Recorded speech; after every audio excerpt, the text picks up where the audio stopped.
श्रीसूक्तं हिरण्यवर्णां हरिणीं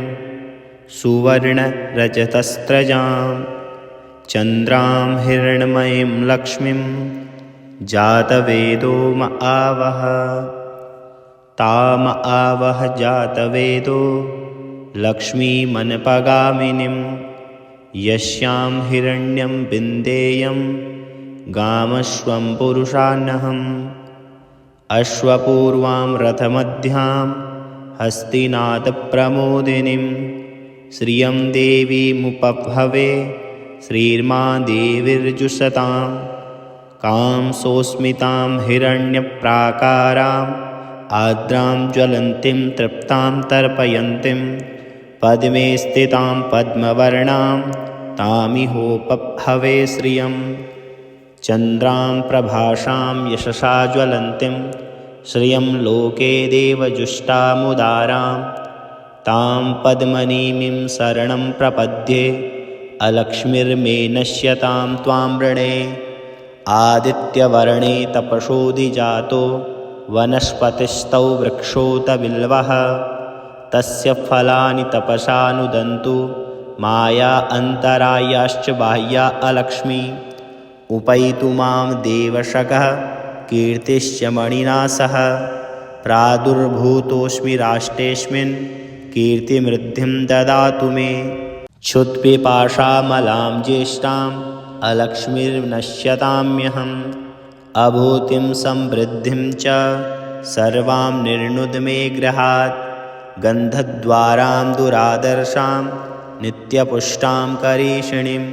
ईश्वरीं सर्वभूतानां तामिहोपभवे श्रियं। मनसः काममाकूतिं वाचः सत्यमसीमहि पशूनां रूपमन्यस्य मयि श्रीः श्रियतां यशः। कर्दमेन प्रजाभूता मयि सम्भवकर्दम श्रियं वासय मे कुले मातरं पद्ममालिनीम्। आपश्यन्तु स्निग्धानि चिक्लितवशमे गृहे निचदेवीं मातरं श्रियं वासय मे कुले। आर्द्रां पुष्करिणीं पुष्टिं पिङ्गलां पद्ममालिनीं चन्द्रां हिरण्मयीं लक्ष्मीं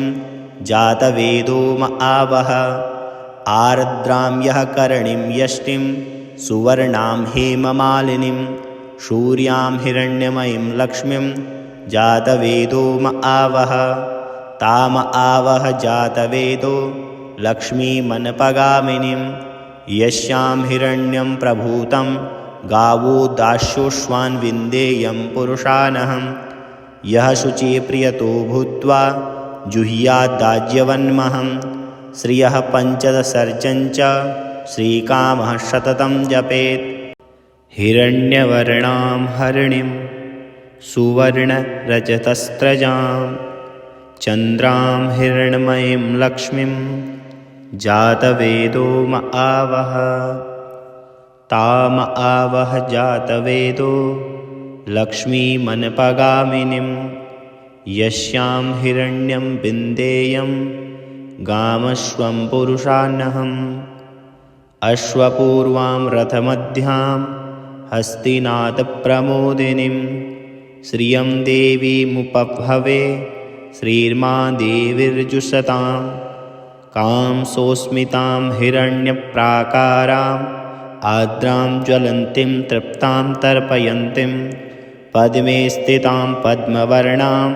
तामिहोपभवे श्रियम्। चन्द्रां प्रभासां यशसा ज्वलन्तीं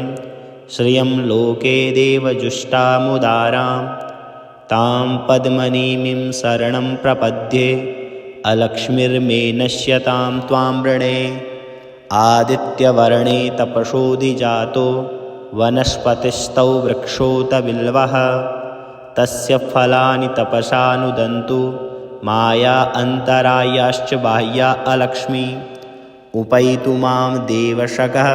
कीर्तिश्च मणिना सह प्रादुर्भूतोऽस्मि राष्ट्रेऽस्मिन् कीर्तिमृद्धिं ददातु मे। क्षुत्पिपासामलां ज्येष्ठाम् अलक्ष्मीर्नश्यताम्यहम् अभूतिं समृद्धिं च सर्वां निर्णुद्मे गृहात् गन्धद्वारां दुरादर्शां नित्यपुष्टां करीषिणीम् ईश्वरीं सर्वभूतानां तामिहोपभवे श्रियं मनसः काममाकूतिं वाचः सत्यमसीमहि पशूनां रूपमन्यस्य मयि श्रीः श्रियतां यशः कर्दमेन प्रजाभूता मयि सम्भवकर्दम श्रियं वासये मे कुले मातरं पद्ममालिनीम् आपश्यन्तु स्निग्धानि चिक्लीतवशमे गृहे निचदेवीं मातरं श्रियं वासये मे कुले आर्द्रां पुष्करिणीं पुष्टिं पिङ्गलां पद्ममालिनीं चन्द्रां हिरण्मयीं लक्ष्मीं जातवेदो म आवह आर्द्रां यः करणीं यष्टिं सुवर्णां हेममालिनीं सूर्यां हिरण्यमयीं लक्ष्मीं जातवेदो म आवह ताम आवह जातवेदो लक्ष्मीमनपगामिनीं यस्यां हिरण्यं प्रभूतं गावो दास्योश्वान् विन्देयं पुरुषानहं यः शुचिप्रियतो भूत्वा जुह्याद्दाज्यवन्महं श्रियः पञ्चदशर्चञ्च श्रीकामः सततं जपेत् हिरण्यवर्णां हरिणीं सुवर्णरजतस्रजां चन्द्रां हिरण्मयीं लक्ष्मीं जातवेदो म आवह ताम आवह जातवेदो लक्ष्मीमनपगामिनीं यस्यां हिरण्यं विन्देयं गामश्वं पुरुषान्नहम् अश्वपूर्वां रथमध्यां हस्तिनाथप्रमोदिनीं श्रियं देवीमुपभवे श्रीर्मा देवीर्जुषतां कांसोऽस्मितां हिरण्यप्राकाराम् आर्द्रां ज्वलन्तीं तृप्तां तर्पयन्तीं पद्मे स्थितां पद्मवर्णां तामिहोपभवे श्रियं चन्द्रां प्रभासां यशसा ज्वलन्तीं श्रियं लोके देवजुष्टामुदारां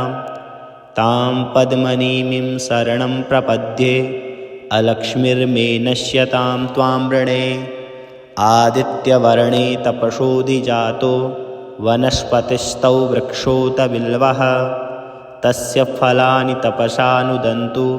माया अन्तरायाश्च बाह्या अलक्ष्मी उपैतु मां देवशकः कीर्तिश्च मणिना सह प्रादुर्भूतोऽस्मि राष्ट्रेऽस्मिन् कीर्तिमृद्धिं ददातु मे क्षुत्पिपाशामलां ज्येष्ठाम् अलक्ष्मीर्नश्यताम्यहम् अभूतिं समृद्धिं च सर्वां निर्णुद्मे गृहात् गन्धद्वारां दुरादर्शां नित्यपुष्टां करीषिणीम् ईश्वरीं सर्वभूतानां तामिहोपभवे श्रियं मनसः काममाकूतिं वाचः सत्यमसीमहि पशूनां रूपमन्यस्य मयि श्रीः श्रियतां यशः कर्दमेन प्रजाभूता मयि सम्भवकर्दम श्रियं वासये मे कुले मातरं पद्ममालिनीम् आपश्यन्तु स्निग्धानि चिक्लीतवशमे गृहे निचदेवीं मातरं श्रियं वासये मे कुले आर्द्रां पुष्करिणीं पुष्टिं पिङ्गलां पद्ममालिनीं चन्द्रां हिरण्मयीं लक्ष्मीं जातवेदो म आवह आर्द्रां यः करणीं यष्टिं सुवर्णां हेममालिनीं सूर्यां हिरण्यमयीं लक्ष्मीं जातवेदो म आवह ताम आवह जातवेदो लक्ष्मीमनपगामिनीं यस्यां हिरण्यं प्रभूतं गावो दास्योश्वान् विन्देयं पुरुषानहं यः शुचिप्रियतो भूत्वा जुह्याद्दाज्यवन्महं श्रियः पञ्चदशर्चञ्च श्रीकामः सततं जपेत् हिरण्यवर्णां हरिणीं सुवर्णरजतस्रजां चन्द्रां हिरण्मयीं लक्ष्मीं जातवेदो म आवह ताम आवह जातवेदो लक्ष्मीमनपगामिनीं यस्यां हिरण्यं बिन्देयं गामश्वं पुरुषान्नहम् अश्वपूर्वां रथमध्यां हस्तिनाथप्रमोदिनीं श्रियं देवीमुपभवे श्रीर्मा देवीर्जुषतां कां सोऽस्मितां हिरण्यप्राकाराम् आर्द्रां ज्वलन्तीं तृप्तां तर्पयन्तीं पद्मे स्थितां पद्मवर्णां तामिहोपभवे श्रियं चन्द्रां प्रभासां यशसा ज्वलन्तीं श्रियं लोके देवजुष्टामुदारां तां पद्मनीमीं शरणं प्रपद्ये अलक्ष्मीर्मे नश्यतां त्वां वृणे आदित्यवर्णे तपसोऽधिजातो वनस्पतिस्तौ वृक्षोत बिल्वः तस्य फलानि तपसानुदन्तु माया अन्तरायाश्च बाह्या अलक्ष्मी उपैतु मां देवशगः कीर्तिश्च मणिना सह प्रादुर्भूतोऽस्मि राष्ट्रेऽस्मिन् कीर्तिमृद्धिं ददातु मे क्षुत्पिपाशामलां ज्येष्ठाम् अलक्ष्मीर्नश्यताम्यहम् अभूतिं समृद्धिं च सर्वां निर्नुद मे गृहात् गन्धद्वारां दुरादर्शां नित्यपुष्टां करीषिणीम् ईश्वरीं सर्वभूतानां तामिहोपभवे श्रियं मनसः काममाकूतिं वाचः सत्यमसीमहि पशूनां रूपमन्यस्य मयि श्रीः श्रियतां यशः कर्दमेन प्रजाभूता मयि सम्भवकर्दम श्रियं वासय मे कुले मातरं पद्ममालिनीम् आपश्यन्तु स्निग्धानि चिक्लीतवशमे गृहे निचदेवीं मातरं श्रियं वासय मे कुले आर्द्रां पुष्करणीं पुष्टिं पिङ्गलां पद्ममालिनीं चन्द्रां हिरण्मयीं लक्ष्मीं जातवेदो म आवह आर्द्रां यः करणीं यष्टिं सुवर्णां हेममालिनीं सूर्यां हिरण्यमयीं लक्ष्मीं जातवेदो म आवह ताम आवह जातवेदो लक्ष्मीमनपगामिनीं यस्यां हिरण्यं प्रभूतं गावो दास्योश्वान् विन्देयं पुरुषानहम् यः शुचिप्रियतो भूत्वा जुह्याद्दाज्यवन्महं श्रियः पञ्चदशर्चं च श्रीकामः सततं जपेत् हिरण्यवर्णां हरिणीं सुवर्णरजतस्रजां चन्द्रां हिरण्मयीं लक्ष्मीं जातवेदो म आवह ताम आवह जातवेदो लक्ष्मीमनपगामिनीं यस्यां हिरण्यं बिन्देयं गामश्वं पुरुषान्नहम् अश्वपूर्वां रथमध्यां हस्तिनाथप्रमोदिनीं श्रियं देवीमुपभवे श्रीर्मा देवीर्जुषतां कां सोऽस्मितां हिरण्यप्राकाराम् आर्द्रां ज्वलन्तीं तृप्तां तर्पयन्तीं पद्मे स्थितां पद्मवर्णां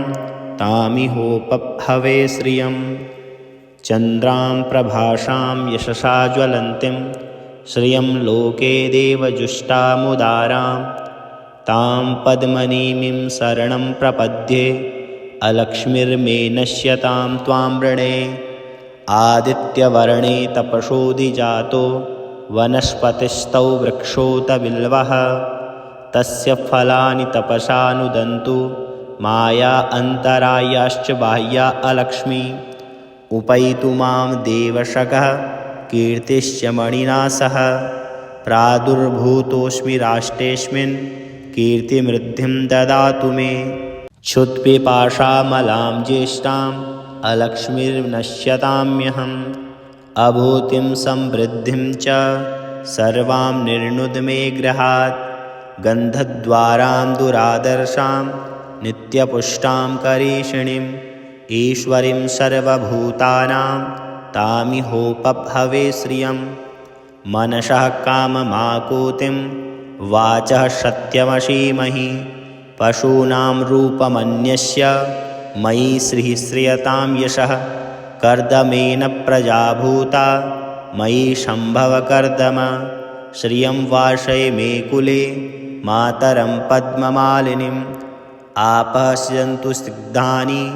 चिक्लीतवशमे गृहे निचदेवीं मातरं श्रियं वासय मे कुले आर्द्रां पुष्करणीं पुष्टिं पिङ्गलां पद्ममालिनीं चन्द्रां हिरण्मयीं लक्ष्मीं जातवेदो म आवह आर्द्रां यः करणीं यष्टिं सुवर्णां हेममालिनीं सूर्यां हिरण्यमयीं लक्ष्मीं जातवेदो म आवह ताम आवह जातवेदो लक्ष्मीमनपगामिनीं यस्यां हिरण्यं प्रभूतं गावो दास्योश्वान् विन्देयं पुरुषानहं यः शुचिप्रियतो भूत्वा जुह्याद्दाज्यवन्महं श्रियः पञ्चदशर्चञ्च श्रीकामः सततं जपेत् हिरण्यवर्णां हरिणीं सुवर्णरजतस्रजां चन्द्रां हिरण्मयीं लक्ष्मीं जातवेदो म आवह ताम आवह जातवेदो लक्ष्मीमनपगामिनीं यस्यां हिरण्यं विन्देयं गामश्वं पुरुषान्नहम् अश्वपूर्वां रथमध्यां हस्तिनाथप्रमोदिनीं श्रियं देवीमुपभवे श्रीर्मा देवीर्जुषतां कां सोऽस्मितां हिरण्यप्राकाराम् आर्द्रां ज्वलन्तीं तृप्तां तर्पयन्तीं पद्मे स्थितां पद्मवर्णां तामिहोपभवे श्रियं चन्द्रां प्रभासां यशसा ज्वलन्तीं श्रियं लोके देवजुष्टामुदारां तां पद्मनीमीं शरणं प्रपद्ये अलक्ष्मीर्मे नश्यतां त्वां वृणे आदित्यवर्णे तपसोऽधिजातो वनस्पतिस्तौ वृक्षोत बिल्वः तस्य फलानि तपसा नुदन्तु माया अन्तरायाश्च बाह्या अलक्ष्मी उपैतु मां देवशकः कीर्तिश्च मणिना सह प्रादुर्भूतोऽस्मि राष्ट्रेऽस्मिन् कीर्तिमृद्धिं ददातु मे क्षुत्पिपाशामलां ज्येष्ठाम् अलक्ष्मीर्नश्यताम्यहम् अभूतिं समृद्धिं च सर्वां निर्नुद मे गृहात् गन्धद्वारां दुरादर्शां नित्यपुष्टां करीषिणीम् ईश्वरीं सर्वभूतानां तामिहोपभवे श्रियं मनसः काममाकूतिं वाचः सत्यमसीमहि पशूनां रूपमन्यस्य मयि श्रीः श्रियतां यशः कर्दमेन प्रजा भूता मयि सम्भवकर्दम श्रियं वासय मे कुले मातरं पद्ममालिनीम् आपश्यन्तु स्निग्धानि चिक्लीतवशमे गृहे निचदेवीं मातरं श्रियं वासय मे कुले